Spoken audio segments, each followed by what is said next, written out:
Hello everyone, आपका हमारे YouTube channel expert शिक्षा में स्वागत करते हैं। और आज हम पढ़ेंगे क्लास 10 का chapter number 3 pair of linear equation in two variables. ठीक है, तो जिस टॉपिक पे हम डिस्कस करेंगे वो मैंने यहाँ पे हाईलाइट किए हुए। सबसे पहले हम इसके इंट्रोडक्शन के बारे में बात करेंगे। इंट्रोडक्शन में हम पहले देखेंगे जो हमने 8th क्लास 7th क्लास में पढ़ा है, 10th 9th में पढ़ा है, तो उसको पहले रिवाइज करेंगे कि linear equation in one variable क्या होता है, फिर linear equation in two variable क्या होता है, और उसके बाद जो हमारा चैप्टर है pair of linear equation in two variable वो क्या होता है। इन तीनों के बारे में पहले हम बात करेंगे। उसके बाद हम देखेंगे मेथड टू सॉल्व, मतलब लीनियर इक्वेशन में जो हम सॉल्यूशन करते हैं, जो हम आंसर निकालते हैं, ठीक है, वो किस तरीके से निकाल सकते हैं। तो उसके दो मेथड है, एक ग्राफिकल मेथड है, ठीक है, तो ग्राफ के थ्रू हम देखेंगे किस तरीके से हम आंसर फाइंड करते हैं, वैल्यू फाइंड करते हैं, मैं बताऊंगा अभी। फिर दूसरा है अलजेब्रिक मेथड। अलजेब्रिक मेथड में 3 तरीके होते हैं जिस तरीके से जो आप लीनियर इक्वेशन को सॉल्व कर सकते हो। हमारा सब्स्टिट्यूशन मेथड है, एक हमारा एलिमिनेशन मेथड है, एक हमारा क्रॉस मल्टीप्लिकेशन है। मतलब जब भी हम लीनियर इक्वेशंस को सॉल्व करेंगे, जब भी कोई क्वेश्चन आएगा, ठीक है, तो उसका अगर हमें वैल्यू फाइंड करने को आए तो आपके लिए एग्जाम में या तो ग्राफिक मेथड से आ सकता है, ठीक है, या फिर ऐसे ग्राफिक मेथड से ग्राफ बनाना भी आ सकता है। उसके थ्रू एग्जाम एक्स वाई की वैल्यू जो भी मतलब जो इस चैप्टर के बारे में है उसको ग्राफिक मेथड। फिर उसके बाद हमारा अलजेब्रिक मेथड। अलजेब्रिक मेथड में हमारा सब्स्टिट्यूशन मेथड, उसके थ्रू कैसे वैल्यूज फाइंड करते हैं। फिर एलिमिनेशन मेथड, उसके थ्रू कैसे वैल्यू फाइंड करते हैं। और तीसरा हमारा है क्रॉस मल्टीप्लिकेशन मेथड, इसके थ्रू कैसे वैल्यू फाइंड करते हैं। उसके बाद जो टाइप ऑफ सॉल्यूशन निकलते हैं, जो वैल्यूज निकलती है वो टाइप ऑफ सॉल्यूशन है। उसमें हमारा जो वन सॉल्यूशन भी हो सकता है, इसे भी यूनिक सॉल्यूशन कहते हैं, इसके बारे में आगे बात करेंगे। फिर हमारा मैनी सॉल्यूशन भी हो सकता है और हमारा नो सॉल्यूशन भी हो सकता है। तो ये हमारे अलजेब्रिक मेथड से भी आएंगे और हमारे ग्राफिकल मेथड से भी आएंगे। तो दोनों मेथड, दोनों तरीकों से हम किस तरीके से सॉल्यूशन निकालेंगे इस बारे में डिस्कस करेंगे। उसके बाद कुछ इक्वेशंस हैं जो reducible to pair of linear equation, कुछ स्पेशल इक्वेशंस होंगी, ठीक है, उनको हमें सीखना पड़ेगा, कन्वर्ट करना कि उनको हम लीनियर इक्वेशंस में कैसे कन्वर्ट करें और फिर हम किस तरीके से उनकी वैल्यू फाइंड कर सकते हैं। इस तरीके से फिर वर्ड प्रॉब्लम आएंगे, ठीक है। तो इन सब चीजों पे हम आज डिस्कस करेंगे। वहीं से स्टार्ट है ना। तो लीनियर इक्वेशन, तो हम पहले ना हमारा pair of linear equation in two variable, सबसे पहले लीनियर इक्वेशन का कांसेप्ट देख लेते हैं। लीनियर इक्वेशन होती क्या है। तो लीनियर इक्वेशन हमारी वन वेरिएबल भी हो सकती है, टू वेरिएबल भी हो सकती है, ठीक है। तो वन वेरिएबल, सबसे पहले तो लीनियर इक्वेशन हमने छोटी क्लासेस में सीखा है कि जो लीनियर इक्वेशंस पेयर इक्वेशंस होती है जिनकी मैक्सिमम डिग्री कितनी होती है, उनकी मैक्सिमम डिग्री 1 होती है, ठीक है। वेरिएबल्स आपको पता है, वेरिएबल हमारे x y z m o n इनको वेरिएबल्स कहते हैं, ठीक है। तो वन वेरिएबल लीनियर इक्वेशन, ठीक है, तो मतलब क्या होना चाहिए कि जो वेरिएबल होना चाहिए उसकी मैक्सिमम डिग्री कितनी होनी चाहिए, 1 होनी चाहिए। फॉर एग्जांपल हम इस तरीके से लिख सकते हैं linear equation in one variable, जैसे ax plus ax is equal to 0 या ax plus b is equal to 0, ठीक है, ax is equal to b 0। यहाँ पर आप देख सकते हो कि एक तो आपका वेरिएबल है जो कि x है, उसकी मैक्सिमम डिग्री कितनी है, 1 है। उसके साथ में एक कोएफिशिएंट है और एक हमारी है कांस्टेंट टर्म है, ये इसकी एक फॉर्म और है, ठीक है। तो कुछ एग्जांपल में इसकी और पर आता है 2x plus 5 is equal to 0, 3y is equal to 0, 3x plus 9 is equal to 0, 5y is equal to -7। ये सारे के सारे linear equation in one variable के एग्जांपल हैं। इसमें देखो, एक तो सबसे पहले हमारा जो वेरिएबल है इसमें x है, इसमें x है, इसमें y है, इसमें y है, सभी में वन वेरिएबल दिया हुआ है। सबकी डिग्री चेक करो, इसकी डिग्री 1 है, इसकी डिग्री 1 है, इसकी डिग्री 1 है, इसकी डिग्री 1 है, सबकी पावर कितनी है, 1 है। तो इन सभी इक्वेशंस को हम linear equation in one variable कहते हैं। तो अगर इसके सॉल्यूशन अगर निकालने हो तो जैसे इसका सॉल्यूशन आ जाएगा x की वैल्यू -5/, इसका सॉल्यूशन अगर निकालना हो तो y की वैल्यू 0 आ जाएगी। इसका सॉल्यूशन निकालना हो तो -9/3 आ जाएगा, -3 आ गया। इसका सॉल्यूशन निकालना हो तो y -7/5 आ जाएगा। तो ये लीनियर इक्वेशन है, वन वेरिएबल है, ठीक है। तो यहाँ पर x का कोएफिशिएंट जो है वो a कहलाते हैं और जो b हमारा है वो एक कांस्टेंट वैल्यू है। तो ये हमारा हो गया linear equation in one variable. One variable मतलब जिसमें एक वेरिएबल हो और उसकी मैक्सिमम डिग्री कितनी हो, 1 हो। इसी तरीके से हम बात करते हैं linear equation in two variable. इसकी जो जनरल इक्वेशन होती है वो हम लिखते हैं ax plus by plus c equal to 0। आप देख सकते हो यहाँ पर x और y हमारे जो टू वेरिएबल्स हैं। सबसे पहली बात जो हमें टू वेरिएबल्स के लिए सेटिस्फाई करनी चाहिए तो वो टू वेरिएबल्स हैं। दूसरी बात दोनों की x और y दोनों की जो मैक्सिमम डिग्री है, मैक्सिमम डिग्री आप देख रहे हो कितनी है, 1 है। मेन x की भी मैक्सिमम डिग्री 1 है, y की भी मैक्सिमम डिग्री 1 है, ठीक है। फिर जो x के साथ में है वो कोएफिशिएंट्स होते हैं, कोएफिशिएंट्स होते हैं। जो a है वो कोएफिशिएंट ऑफ x है और जो b है वो कोएफिशिएंट ऑफ y है। और यहाँ पर जो हमारी c वैल्यू है ये कांस्टेंट वैल्यू है, इसके साथ वेरिएबल इंक्लूडेड नहीं है, कांस्टेंट वैल्यू, ठीक है। तो जैसे इसके कुछ एग्जांपल है, जैसे 2x plus 5y plus 7 is equal to 0 या 3x minus 15y is equal to minus 11, ठीक है। यहाँ पर एक बात याद रखनी है कि जो a और b है, a b c, जो इम्पोर्टेंट नोट है ये कि जो a b c है ये सारी की सारी रियल वैल्यू, रियल नंबर्स हैं। और a और b की coefficient of x and y है, या तो ये बोथ आर नॉट 0, दोनों 0 नहीं होने चाहिए, या फिर a 0 हो जाए तो b 0 ना हो, अगर b 0 हो जाए तो a 0 ना हो, मतलब एटलीस्ट एक 0 होना चाहिए, ठीक है। मतलब या तो दोनों 0 ना हो या एटलीस्ट एक 0 हो, मतलब दोनों 0 ना हो, ठीक है। तो ये बात आपको याद रखनी है। तो यहाँ से हम अगर कोएफिशिएंट निकाले तो a की वैल्यू 2 आ जाएगी जो x का कोएफिशिएंट है। सबसे पहले देखो आप लीनियर इक्वेशन में टू वेरिएबल, दो वेरिएबल दिए हैं, इसकी डिग्री 1 है, इसकी डिग्री 1 है, तो ये लीनियर इक्वेशन में टू वेरिएबल कह सकते हैं। यहाँ पर a जो x का कोएफिशिएंट है, b जो y का कोएफिशिएंट है, c जो हमारी कांस्टेंट वैल्यू है। इसी तरीके से इसमें a जो x का कोएफिशिएंट है, b जो y का कोएफिशिएंट है और c हमारी कांस्टेंट वैल्यू। इसी तरीके से मैंने कहा था एटलीस्ट 1 0 जैसे ऐसे होगा x प्लस c की वैल्यू प्लस 11 c की वैल्यू और इक्वल प्लस 11 आ जाएगी, तो ये 11, ठीक है, इक्वल टू 0 होना चाहिए, इस फॉर्म में जरूरी है।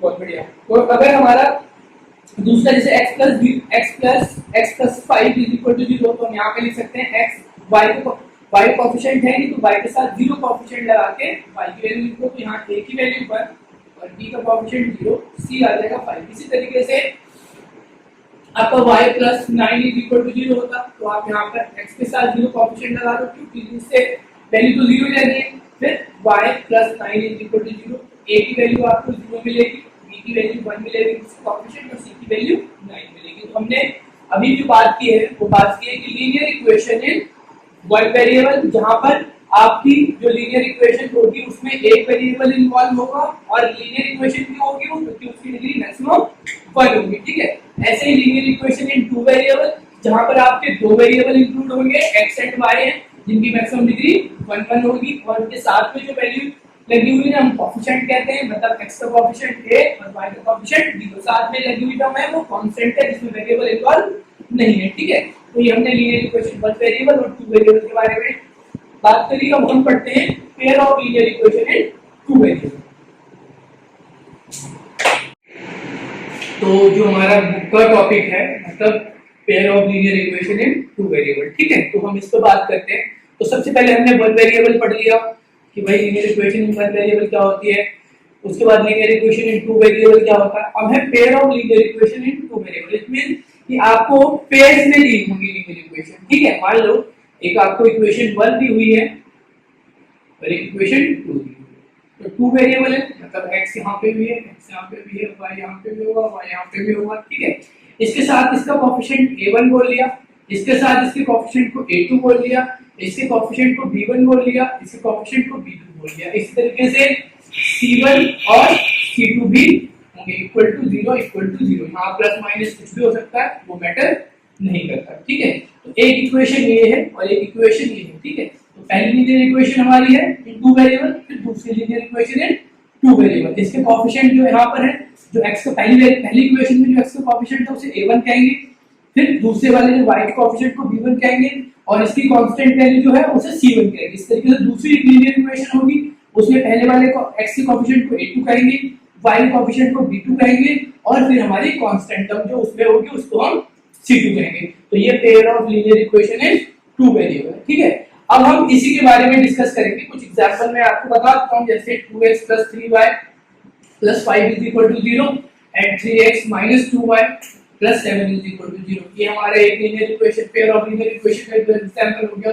या x = 3y, 3x - 2y = 11, ये हमारी दूसरी लीनियर इक्वेशन का एक example, pair of linear equation का एग्जांपल हो गया। इसी तरीके से x + y = 7 और 2x - 3y = 8, ये हमारी एक और linear pair of linear equation का example, one variable pair of linear equation in one variable. देखो ये एक हमारी इक्वेशन है, एक ये हमारी इक्वेशन है, दोनों की दोनों लीनियर है और दोनों की दोनों टू वेरिएबल्स है। मैं गलत बोल गया था, टू वेरिएबल्स, यहाँ पे x और y है, यहाँ पे भी xy है, ऐसे यहाँ पर xy है, xy है, xy है, xy है। तो ये तीनों एग्जांपल जो है वो है pair of linear equation in two variables. तो ये इक्वेशंस को हमें सॉल्व करना सीखना है। यहाँ से जो हम वैल्यू निकालेंगे वो x एंड y की वैल्यू फाइंड करते हैं, ठीक है। तो वो x और y की वैल्यू फाइंड करने के लिए मैंने आपको अभी थोड़ी देर पहले बताया था कि ग्राफिक मेथड है, एक हमारा फिर अलजेब्रिक मेथड है जिसमें हम elimination method, substitution method and cross multiplication method, ठीक है। इन सारी तरीकों से हम इन x y को वैल्यूज को फाइंड कर सकते हैं, ठीक है।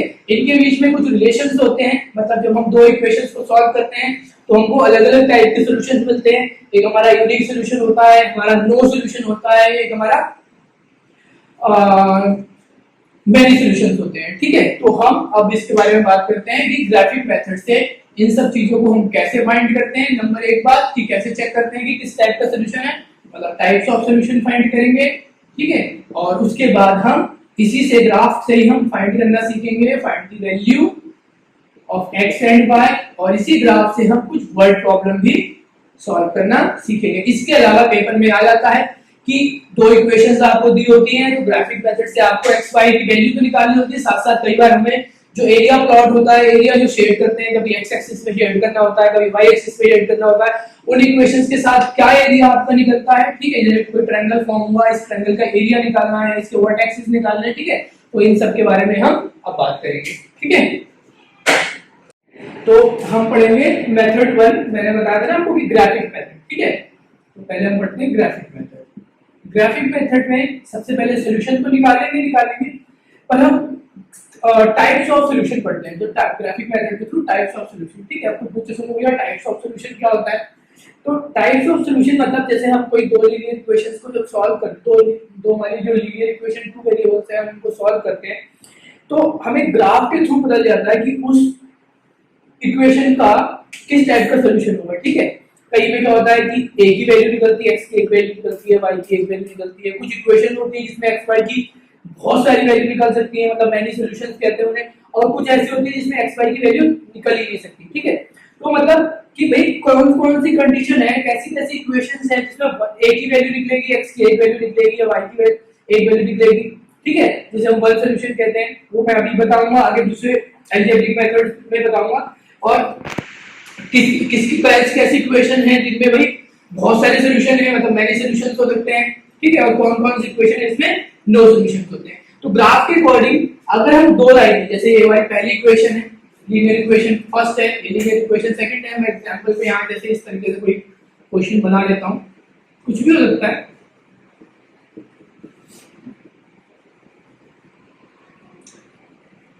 जैसे ये हमारी दो इक्वेशंस है, जब हम इन दो इक्वेशंस को अपने 9th क्लास में सीखा है कि ग्राफ किस तरीके से सॉल्व करते हैं, ठीक है। हमारे दो वेरिएबल होते हैं, एक वेरिएबल की वैल्यू पुट करते हैं तो दूसरे वेरिएबल की वैल्यू निकलती है। इस तरीके से हम दो या तीन वैल्यूज फाइंड करते हैं। तो इस इक्वेशन के अलग फाइंड करेंगे, इस इक्वेशन के अलग फाइंड करेंगे, फिर हम जब हम उनको ग्राफ पे प्लॉट करेंगे तब हमें पता चलेगा कि भाई इन तीनों में से कौन सा सॉल्यूशन है उन दो इक्वेशंस का। तो जैसे मान लो पहले वाले बताता हूं कि हमारा एक ग्राफ होता है, आपको पता है हमारा x एक्सिस होता है, इधर x की पॉजिटिव वैल्यू होती है, इधर x की नेगेटिव वैल्यू होती है। हमारा y एक्सिस होता है, इधर y की पॉजिटिव वैल्यू होती है, इधर y की नेगेटिव वैल्यू होती है। तो दो इक्वेशन है, आपने पहली इक्वेशन को ग्राफ के अकॉर्डिंग सॉल्व किया, ये ग्राफिकली आपने कोई दो वैल्यूज निकाली x y की, तीन वैल्यूज निकाली x y की। फिर जब आप इसको पुट करते हो, पुट करने से आपकी कोई इक्वेशन गई, या फिर स्ट्रेट लाइन बनी, इसकी आपने, ये हमारी लाइन 1 है या इक्वेशन 1 है।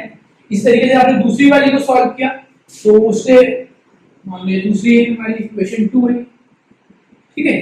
तो कहीं ना कहीं आप देखो जब लाइन 1 बनाई मैंने और ये लाइन 2 बनाई तो इन दोनों ने कहीं ना कहीं एक दूसरे को इंटरसेक्ट किया, ठीक है। जहां पर मान लो ये एक पॉइंट कोई पी है जहां पर ये दोनों लाइनें एक दूसरे को इंटरसेक्ट हुई। जब हमारी कोई दो इक्वेशंस दी होंगी तो पेयर ऑफ लीनियर इक्वेशन दिया होगा, उसको आप ग्राफ पे प्लॉट करके जब सॉल्व करोगे और कहीं ना कहीं वो दोनों लाइनें एक दूसरे को किसी पॉइंट पे इंटरसेक्ट कर देती हैं तो वो होता है the two lines intersect at one point, ठीक है। तो इंटरसेक्टिंग लाइंस होती है और यहाँ पर हमारा वन सॉल्यूशन, यहाँ पर हम कहते हैं ना linear equation has only one solution या यूनिक सॉल्यूशन, ठीक है। तो यहाँ पर आपकी x की वैल्यू भी निकलती है और y की वैल्यू भी निकलती है। तो ये P पॉइंट है, तो जो ये वाली वैल्यू होगी वो आपकी यहाँ पर x की वैल्यू होगी और सामने वाली जो होगी वो y की वैल्यू होगी, ठीक है। इसके बाद दूसरा है हमारा लीनियर पैरेलल लाइंस, ठीक है। पैरेलल लाइंस में क्या है, आपको पेयर ऑफ लीनियर इक्वेशन दिया होगा, फिर पेयर ऑफ लीनियर इक्वेशन को आप इसी तरीके से उसके सॉल्यूशन निकालोगे। जब आप सॉल्यूशन इनके निकालोगे और उनको जब ग्राफ पे प्लॉट करोगे, जब आप उनको ग्राफ पे प्लॉट करोगे, मान लो इक्वेशन 1 मैंने प्लॉट की, लाइन 1 या इक्वेशन 1, इसी तरीके से आपने इक्वेशन 2 प्लॉट की। अब आप देख लो ये लाइन जो इक्वेशन है और जो दूसरी इक्वेशन है ये दोनों एक दूसरे का है पैरेलल है, एक दूसरे क्या है पैरेलल है, ठीक है। तो यहाँ कहेंगे linear equation has no solution, no solution. अगर कोई दो लाइनें पैरेलल जाती हैं तो वो नो सॉल्यूशन, मतलब आप देख सकते हो ना ही x की वैल्यू यहाँ पर पता होगी कुछ, ना ही आपको कोई y की वैल्यू पता होगी, ना ही x की वैल्यू पॉसिबल है निकालना, ना ही y की वैल्यू निकालना पॉसिबल है। अब तीसरा है the two lines are coincident, ठीक है। तो इसमें तीसरे वाले में देखो आप क्या करोगे, आप तीसरे वाले में इसी तरीके से जो पेयर ऑफ लीनियर इक्वेशंस होगा उनके आप सॉल्यूशन निकालोगे, दो निकालो या तीन निकालो, फिर आप उनको ग्राफ पे प्लॉट करोगे। जब आप उनको ग्राफ पे प्लॉट करोगे तो जैसे मैंने पहली लाइन को प्लॉट किया, इक्वेशन 1 को प्लॉट किया, फिर आप उस जब इक्वेशन 2 को प्लॉट करोगे तो सेम ही एक ही मतलब एक दूसरी ओवरलैप, वही इक्वेशन 1 और इक्वेशन 2 उसी पे जाएगी, दोनों की दोनों एक ही लाइन पे आ जाएंगे। तो इसे कहेंगे हम linear equation has many solution. तो अब हम पढ़ते हैं, तो ग्राफिक मेथड के हिसाब से मैंने 3 क्वेश्चन लिए हुए हैं। तो ये पेयर ऑफ लीनियर इक्वेशन एक है, ये पेयर ऑफ लीनियर इक्वेशन एक है और ये पेयर ऑफ लीनियर इक्वेशन है। तो हमें पता करना है कि by graphic method finding the types of solution, कि भाई हमने अभी 3 बातों पे डिस्कस किया था कि जो लाइनें जो हमारी इक्वेशंस हैं, तो इक्वेशंस को जो ग्राफ से ड्रॉ करेंगे तो मतलब वो जो लाइंस बनी है वो कहीं ना कहीं एक दूसरे को इंटरसेक्ट कर रही हैं या एक दूसरे के साथ पैरेलल हैं या एक दूसरे के साथ कोइंसिडेंट है। तो इस बारे में हमें बात करनी है। तो पहला क्वेश्चन मैं सॉल्व करके दिखाता हूँ यहाँ पर। तो आपके पास दो इक्वेशंस हैं। सबसे पहले इक्वेशन 1, इक्वेशन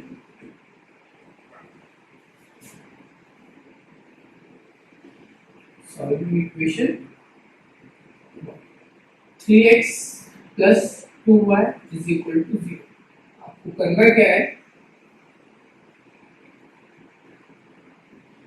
एक बार x की वैल्यू 0 पुट कर दो। जब x की वैल्यू 0 पुट करोगे तो 3, यहाँ पर x का मान 0 आ गया, plus 2y is equal to 12। इसी को 0 से मल्टीप्लाई करते हो तो 0 plus 2y is equal to 12। So therefore y is equal to 12 upon 2, y की वैल्यू आपको मिली 6। मतलब जब आपने x की वैल्यू 0 डाली थी तो y की वैल्यू कितनी मिली आपको, 6 मिली। एक और सॉल्यूशन निकाल लेते हैं। Now put y is equal to 0। अगर y की वैल्यू 0 पुट कर दो इसी इक्वेशन में, 3x plus 2 y की वैल्यू 0 डाल दो is equal to 12। 3x plus 0 is equal to 12। So therefore x is equal to 12 upon 3। x की वैल्यू आ गई 4। जब आपने y की वैल्यू 0 डाली तो x की वैल्यू आ गई 4। अब दूसरा है सॉल्विंग इक्वेशन सेकेंड। दूसरी इक्वेशन है 2x minus 3y is equal to 6। इसी तरीके से हम सॉल्व करेंगे इसको भी। एक बार x की वैल्यू 0 डालेंगे और x इज इक्वल टू 0, तो 2 into 0 minus 3y is equal to 6। ये 0 हो गया, minus 3y is equal to 6, minus 3y is equal to 6, then y is equal to 6 upon में माइनस 3, तो y की वैल्यू आ गई माइनस। अगर x 0 डाला तो y की वैल्यू आई minus 2। Now put y is equal to 0। Equation में y की वैल्यू 0 डालो, 2x minus 3 0 is equal to 6, 2x minus 0 is equal to 6, 2x is equal to 6, then x is equal to 6 upon 2, x की value 3 है, मतलब जब हमने y की value 0 डाली तो x की वैल्यू आ गई 3। अब तीसरा स्टेप, पहला स्टेप में क्या किया आपने, दोनों इक्वेशंस के सॉल्यूशन फाइंड कर लिए, ठीक है। स्टेप 1 है आपका, ये आपका स्टेप सेकंड है। अब स्टेप थर्ड में आपको बताता हूँ, उसमें हम ग्राफ ड्रॉ करेंगे। ड्रॉ ग्राफ,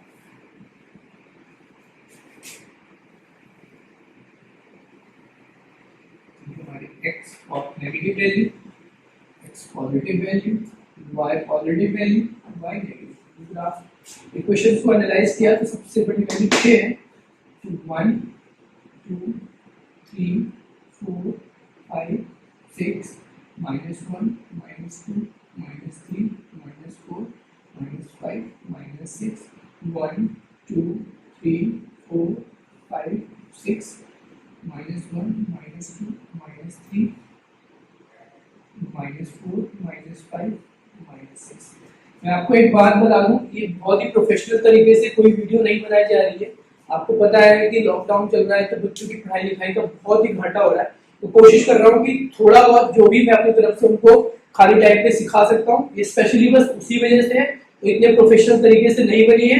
तो आप लोगों को मेन मतलब होना चाहिए कि जो कंटेंट मैं दे रहा हूँ वो आपके काम आ रहा है, आप उससे कुछ सीख रहे हो, वो ज्यादा इंपॉर्टेंट है। तो आप लोग थोड़ा सा फोकस ज्यादा कीजिएगा, ठीक है। तो यहाँ पर देखो, पहली इक्वेशन को ग्राफ को प्लॉट करते हैं, x की वैल्यू 0 है, y की वैल्यू 6 है। यहाँ पर 0 वैल्यू होती है, x की वैल्यू 0, उसके सामने y की वैल्यू 6, पॉइंट है 0 एंड 6। फिर दूसरा है x की वैल्यू 4 है और y की वैल्यू 0 है, x की वैल्यू 4 है, उसके सामने y की वैल्यू 0 है, 4 एंड 0। इसको आप इक्वेशंस को स्केल से अच्छे से, इक्वेशन में आप इस इक्वेशन का वैल्यू भी लिख सकते हैं, 3x + 2y is equal to 12। दूसरी इक्वेशन ड्रॉ करते हैं, 0 - 2, x की वैल्यू 0, y की वैल्यू -2, 0 है -2, 3 एंड 0, 3 एंड 0, 3 एंड 0। दूसरी इक्वेशन आप ड्रॉ करोगे, इक्वेशन 2 है आपकी, जो कि है 2x - 3y = 6। आपने जब इक्वेशन 1 ड्रॉ की और इक्वेशन 2 ड्रॉ की, तो दोनों किसी न किसी जगह पे एक दूसरे को इंटरसेक्ट कर गए, ठीक है। तो ये हमारी लाइंस में मैंने आपको 3 सॉल्यूशन बताए थे, तो ये हम कहेंगे कि the pair of lines has only one solution, या कहेंगे इंटरसेक्टिंग लाइंस। क्या बोलेंगे? इंटरसेक्टिंग लाइंस या ओनली वन सॉल्यूशन, ठीक है। या इसे कंसिस्टेंट भी बोलते हैं, ठीक है। कंसिस्टेंट या इनकंसिस्टेंट के बारे में अभी बताऊंगा मैं। तो आपको ये बात क्लियर हो गई कि जब हम कोई इक्वेशन को, pair of linear equations in two variables की दो इक्वेशंस को जब हम सॉल्व करते हैं और उसे ग्राफ पे जब हम प्लॉट करते हैं, तो अगर वो एक दूसरे को इंटरसेक्ट कर जाती हैं तो इंटरसेक्टिंग लाइंस कहेंगे, या वहां पर हम कहेंगे वन सॉल्यूशन कहेंगे, ठीक है। मैं दूसरे क्वेश्चन पे आता हूं। दूसरा क्वेश्चन हम एक सॉल्व करते हैं, इसमें हम चेक करते हैं कि भाई जो लाइंस हैं जो हम ग्राफ ड्रॉ करेंगे, तो लाइंस हमारी इंटरसेक्टिंग लाइंस है या पैरेलल लाइंस है या कोइंसिडेंट लाइंस है, ठीक है। चलो भाई वही तरीका अप्रोच, वही अप्रोच अप्लाई करेंगे। सबसे पहले इक्वेशन 1 सॉल्व करेंगे, सॉल्विंग इक्वेशन 1, 2x - 3y = 8। तो अब हम क्या करेंगे, एक बार x की वैल्यू 0 पुट करेंगे, x की वैल्यू 0 पुट करो, 3y इज इक्वल टू 8, ये 0 हो गया, minus 3y is equal to 8, so therefore y is equal to 8 upon में माइनस का 3 में माइनस 8 अपॉन 3, इसको आप इस तरीके से भी लिख सकते हो, minus 2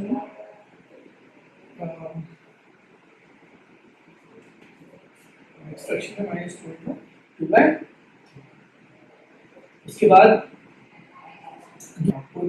output y is equal to 0, 2x minus 3, 0 डाल दी y की वैल्यू यहाँ पर, is equal to 8, 2x minus 0 is equal to 8, then x is equal to 8 upon 2, x की वैल्यू आ गई 4। इसको मैं एक टेबल में लिख देता हूँ, x की वैल्यू जब 0 थी तो y की वैल्यू माइनस 2/3 और y की वैल्यू जब 0 है तो x की वैल्यू 4। इक्वेशन 2 सॉल्व करते हैं, solving equation second, 4x minus 6y is equal to 12, put करेंगे वही concept, put x is equal to 0, 4 into 0 minus 6y is equal to 12, ये 0 आ गया, minus 6y is equal to 12, minus 6y is equal to 12, so therefore y is equal to 12 upon minus 6, तो y की value आ गई minus 2। Now put y is equal to 0, 4x minus 6 into 0 is equal to 12, 4x minus 0 is equal to 12, x is equal to 12 upon 4, इसकी value आ गई 3। इसको भी हम इक्वेशन, इसके सॉल्यूशंस को भी एक टेबल में एडजस्ट कर देते हैं। एक बार जब हमारी x की वैल्यू 0 है तो y की वैल्यू माइनस 2, y की वैल्यू 0 है तो x की वैल्यू 3। इसको हम अब ग्राफ ड्रॉ करेंगे इसका,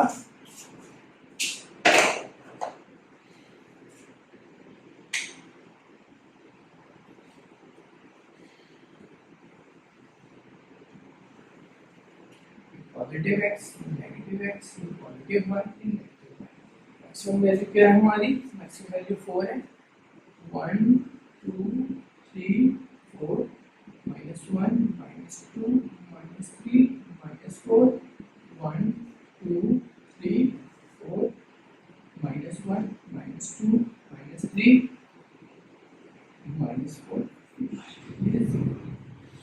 तो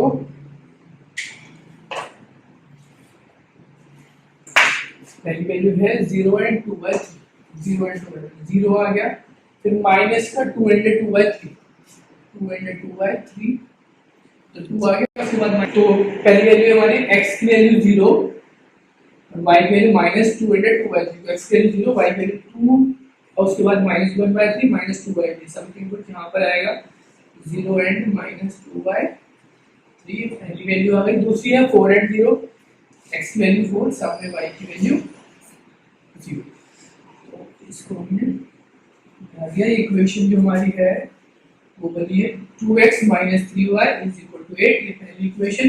अब दूसरी इक्वेशन को प्लॉट करेंगे ग्राफ पे, 0 एंड माइनस 2, x की वैल्यू 0, y की वैल्यू माइनस 2, 0 एंड माइनस 2 और नेक्स्ट है 3 एंड 0, दूसरी वैल्यू हमारी 3 एंड 0, 3 एंड 0।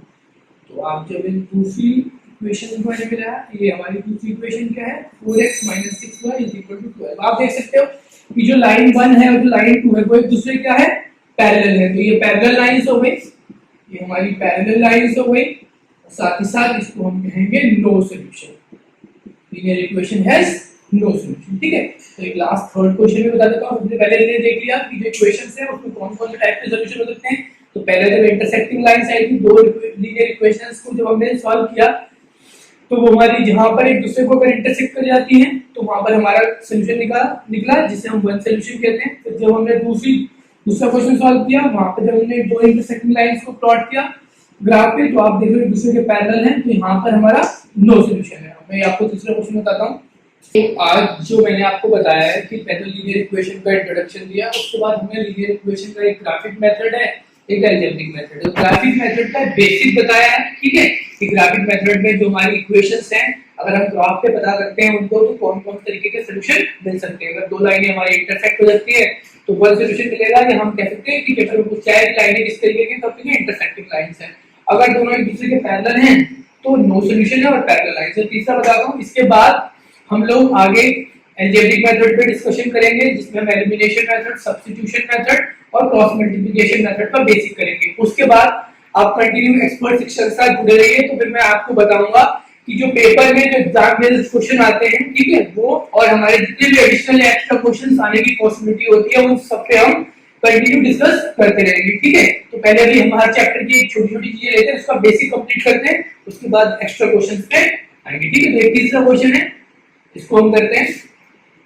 तो वही सेम फंडा अप्लाई करना है आपको कि आप पहले क्या करोगे, इक्वेशन 1 सॉल्व कर लोगे, फिर इक्वेशन 2 सॉल्व कर लोगे, आपकी इक्वेशन 1 के थ्रू सॉल्यूशन आएंगे, इक्वेशन 2 के थ्रू सॉल्यूशन आएंगे, फिर आप क्या करोगे, उन दोनों लाइनों को ग्राफ पे प्लॉट करोगे। पहली इक्वेशन जो आपकी मान लो इस तरीके की गई, लाइन 1 आपकी आ जाएगी, फिर आप दूसरी लाइन को प्लॉट करोगे तो सेम पॉइंट आएंगे या कोई भी ऐसे पॉइंट आएंगे, मतलब इस लाइन पे इंफिनिटी पॉइंट हो सकते हैं। तो आप पहली वाली इक्वेशन हो गई, फिर दूसरी इक्वेशन थी, जो भी दो पॉइंट आएंगे वो इसी लाइन पे लाई करेंगे, तो जब इसी लाइन पे लाई करेंगे तो दूसरी लाइन की इक्वेशन भी इसी लाइन पे जाएगी, ठीक है। तो इस तरीके की जब इक्वेशन बनेगी तो उसे कहेंगे हम कोइंसिडेंट लाइन या मेनी सॉल्यूशन, ठीक है। तो अगर आपको ये सब समझ आया हो तो बहुत बढ़िया, हमारे चैनल को लाइक करें, शेयर करें और सब्सक्राइब करें।